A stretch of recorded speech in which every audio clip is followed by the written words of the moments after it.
ખેડા જિલ્લાના કપડવંજમાં વારંવાર સર્જાતી વીજ સમસ્યાઓને લઈને કપડવંજ નાગરિક સમિતિએ એમજીવીસીએલના નાયબ કાર્યપાલક ઇજનેરને લેખિત રજૂઆત કરી છે।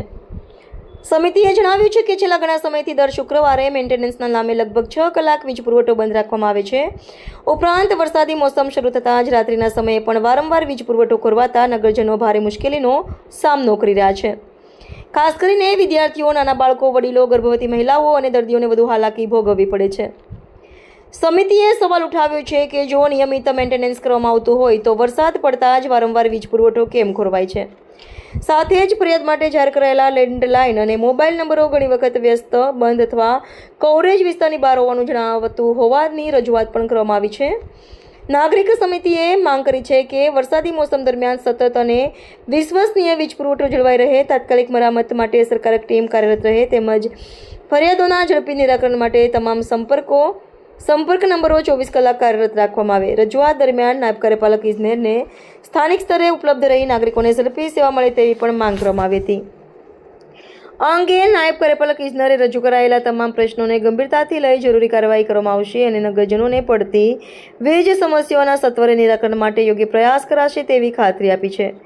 રિપોર્ટર ગોપાલ કંસારા, ક્રિએટિવ આઈ, કપડવંજ। આજે અમે જે આવેદનપત્ર આપવા આવ્યા છે અમારી સમિતિ દ્વારા, એની અંદર નગરપાલિકામાં વારંવાર લાઇટો જતી રહે છે, પ્રજા હેરાન થાય છે, ફોન કોઈ ઉપાડતું નથી અને આ બાબતે વારંવાર અમારી રજૂઆતો જે આવી છે એના અનુસંધાને આજે અમારી નાગરિક સમિતિ આજે આવેદનપત્ર આપવા માટે આવ્યું છે।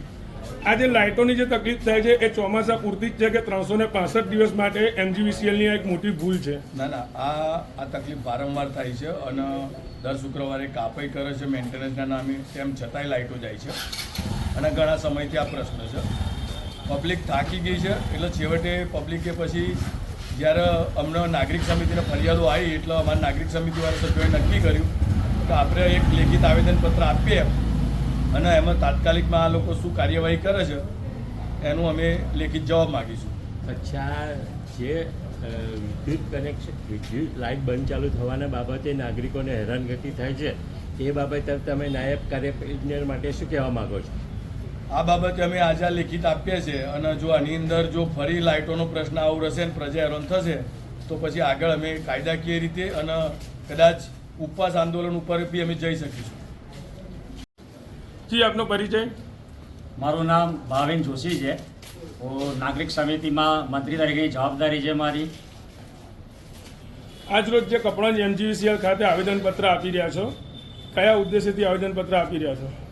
બસ આજે આવેદનપત્ર આપવા માટે એટલા માટે આવ્યા છીએ કે મને એવું લાગે છે કે કંઈક સિસ્ટમ એવી ગોઠવાયેલી છે, ઓટો સિસ્ટમ કહીએ આપણે, અત્યારે આમ તાળી પાડીએ અને લાઇટ ચાલુ થઈ જાય એવું આપણે જોઈએ છે, તાળી પાડીએ પંખા ચાલુ થઈ જાય એવી અમારે કપડમાં લગભગ એ સિસ્ટમ લાગે કે પાણીનો સહેજ છાંટો પડે વરસાદનો એટલે લાઇટો બંધ થઈ જાય છે।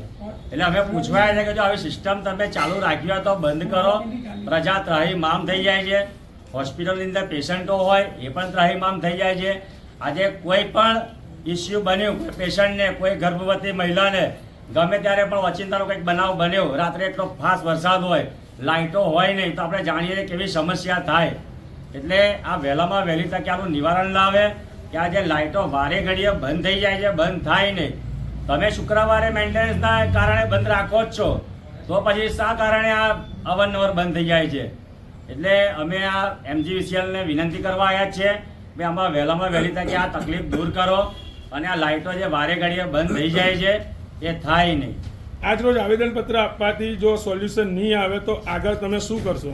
આગળ અમે ઉગ્ર આંદોલન કરીશું અને આગળ પણ જ્યાં અમને લાગે ત્યાં સુધી અમે અરજીઓ કરીશું આ બાબતે અને કપડવંજ ગામને આ જે લાઇટોની સમસ્યા છે એનાથી મુક્ત કરાવીશું। કપડવંજના અમુક નાગરિકોની એવી એ છે કે ડેપ્યુટી ઇજનેર રાત્રિના સમયે કપડવંજની અંદર રહેતા નથી, શું કહેશો? એ બાબતે પણ 100% કપડવંજની અંદર જ જો રહેતા હોય તો કપડવંજમાં કેટલી સમસ્યા થાય છે લાઇટની રાતના ટાઈમે એ ખ્યાલ અમને 3 દિવસ પહેલાં જ રાત્રે અમુક વિસ્તારોમાં લાઇટો બંધ હતી અને વરસાદ ધોધમાર ચાલુ હતો, પ્રજા ત્રાહીમામ થઈ જાય। આ તમે જાણો છો કે વરસાદના શરૂઆતની સિઝન કેવી હોય, કેટલો બાફ મારતો હોય, જે સિનિયર સિટીઝન લોકો હોય, કોઈને બ્લડ પ્રેશરની તકલીફ હોય એવા લોકોને કેવી તકલીફ થાય છે। એ ખરેખર ખ્યાલ આવે. જો અહીંયા રહેતા હોય, અહીંયા સ્થાનિકમાં રહેતા હોય તો ખ્યાલ આવે કે કેટલી તકલીફ થાય છે. જી આપનો પરિચય. અક્ષય પટેલ, વસંતકુમાર વિનોદચંદ્ર. હું વોર્ડ નંબર 4 માંથી આવું છું. કપલ નાગરિક સમિતિ તરફથી અમે આજે MGVCLમાં એક મોટી ફરિયાદ લઈને આવ્યા છીએ કે કપલની અંદર 50,000 પબ્લિકને જે રાત દાડો સહન કરવું પડે છે લાઇટ માટે, એના પ્રશ્ન લઈને અમે રજૂઆત કરવા માટે આવ્યા છીએ, આવેદનપત્ર આપવા આવ્યા છીએ.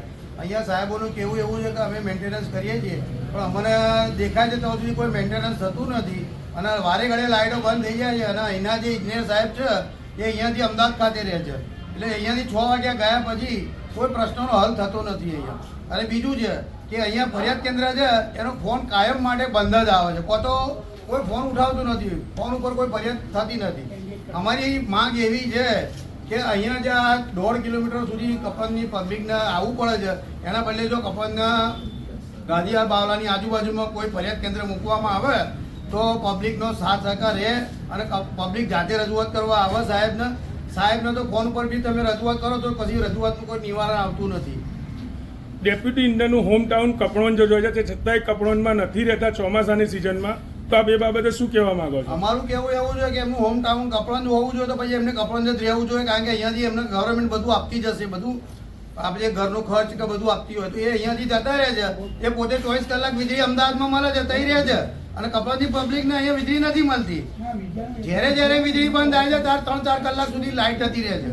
આજે દર્દીઓ, વડીલો બધા ગરમીમાં એટલા બધા ત્રાસ થઈ જાય છે. અત્યારે વરસાદની સિઝનમાં ત્રાસ થઈ જાય છે. હવે તો મચ્છરના રોગો થવાના, બરાબર છે, પછી ડેન્ગ્યુ થવાના, આ બધાના લીધે, વીજળી જવાના લીધે ઘણા બધાના પ્રોબ્લેમ થવાના છે. આ જે જે લાઇટનો જે તકલીફ છે છેલ્લા ઘણા સમયથી કપડવંજ નગરપાલિકા વિસ્તારમાં જે લાઇટની તકલીફ છે, એ બાબતે તમે ઉપર કોઈ ઉચ્ચ અધિકારીઓને અગાઉ રજૂઆત કરી છે ખરી? અમે ઉપર તો રજૂઆત નથી કરી, પણ અમે અહીંયા જે MGVCLમાં રજૂઆત કરી છે. જો અહીંયાથી પ્રશ્ન હવે સોલ્વ નહીં થાય તો અમે ઉપલા અધિકારીને હવે બરોડા સુધી બી રજૂઆત કરીશું, કારણ કે અમને એવું ખબર છે કે અહીંની રજૂઆત એની એ દબાઈ જાય છે, કારણ કે આ લોકોને કામ જ નથી કરવું. એ દોરનારા જવાબ કેવી રીતે તમે આપી શકો? કયા આધારે? એ તમારું કહેવું છે. મારું કહેવું એવું છે કે હું જે જવાબ આપું છું તે વ્યવસ્થિત અને સારી રીતે અને સમજાવીને જ આપું છું.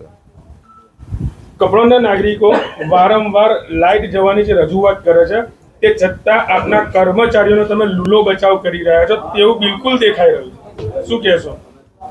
એ બાબત તમારું કહેવું છે, હું એવું કહેવા માંગતો નથી. એટલે ગ્રાહકો કહે છે એ ખોટું કે છે, તમે કહો છો ગ્રાહકો સાચું કહેવા હંમેશા સાચું હોય છે. ગ્રાહક એ આપણો પરમેશ્વર છે. ગ્રાહક પરમેશ્વર જ કહેવાય. ગ્રાહક જે કહે એ સાચું, અધિકારી કે એ ખોટું હોય છે. જનરલી અધિકારી કે કર્મચારી કે એ ખોટું હોય છે. ગ્રાહકની વાત હંમેશા ઉપલા લેવલે, સરકાર લેવલે બધે જ માનવામાં આવે છે. આ તો અમે સાંભળીએ જ છીએ ને, અમે સાંભળીએ જ છીએ. ગ્રાહક ગાંધીજીના વાક્ય પ્રમાણે ગ્રાહક એ આપણે આંગણે આવેલો અતિથિ છે. એ ખાલી બોર્ડ આપણે એ મારવામાં આવે છે, પહેલો લૂલો બચાવ બોર્ડ મારવાનો જ છે સાહેબ. એવું નથી. માનો છો, પણ અમને એવું દેખાઈ આવ્યું કે ગાંધીજીના 3 વાંદરાના માનો છો, દેખવાનું નહીં, સાંભળવાનું નહીં, તમે બોલો છો, તમે બોલો છો.